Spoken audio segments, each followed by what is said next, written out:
System के हिसाब से उसको आराम से पकड़े दोनों साइड से, और बाद काट दिए। उसके बाद तुम उसको काट मैंने वो हमको काटा 2 बार, हम 3 बार काटे। ৩৫ বছর বয়সী সন্তোষ লোহার বিহারের নওয়াদার রাজৌলির একজন রেল কর্মচারী এবং তিনি রাজৌলির ঘন জঙ্গলে রেল লাইন স্থাপনকারী একটি দলের অংশ।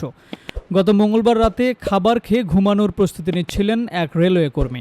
এ সময় হঠাৎ একটি সাপ তাকে কামড়ে দেয়। এত রাতে জঙ্গলের মধ্যে সাপের কামড় খেয়ে কী করবেন বুঝতে না পেরে উল্টো সাপটিকে ধরে 2 বার কামড়ে দেন সন্তোষ। জীবন মৃত্যুর এই লড়াইয়ে ওই রেলওয়ে কর্মী বেঁচে গেলেও মৃত্যু হয়েছে সাপটির। চাঞ্চল্যকর এই ঘটনাটি ঘটেছে ভারতের বিহার রাজ্যে। 5 জুলাই এক প্রতিবেদনে এই তথ্য জানিয়েছে ভারতীয় সংবাদ মাধ্যম টাইমস অফ ইন্ডিয়া।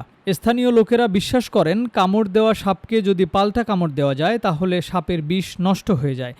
সন্তোষ তখন সাপকে ধরে 2 বার কামড়ে দেন, ফলে সাপটি মারা গেলেও অলৌকিকভাবে এই অগ্নি পরীক্ষায় বেঁচে যান সন্তোষ। পরে সহকর্মীরা তাকে দ্রুত হাসপাতালে নিয়ে যান এবং সেখানে ডাক্তার সতীশ চন্দ্র সিনহা তাকে দ্রুত চিকিৎসা সেবা দেন। হাসপাতালে নেওয়ার পর সন্তোষ তাড়াতাড়ি স্বাভাবিক হয়ে ওঠেন। শারীরিক অবস্থা স্থিতিশীল বুঝে পরের দিন সকালেই চিকিৎসকেরা ছেড়ে দেন ওই রেলওয়ে কর্মীকে।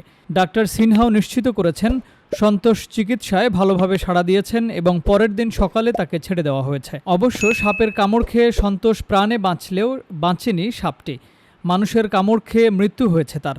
সাপের কামড়কে কেন্দ্র করে ওই অঞ্চলে প্রচলিত লোককাহিনীর ওপরেই জোর দেয়। স্থানীয়দের ধারণা কামড় দেওয়া সাপকে উল্টো কামড়ানোর ফলে বিষের মারাত্মক প্রভাব সাপের মধ্যেই ফেরত গিয়েছে।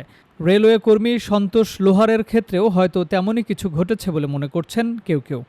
Timeline desk, Dhaka.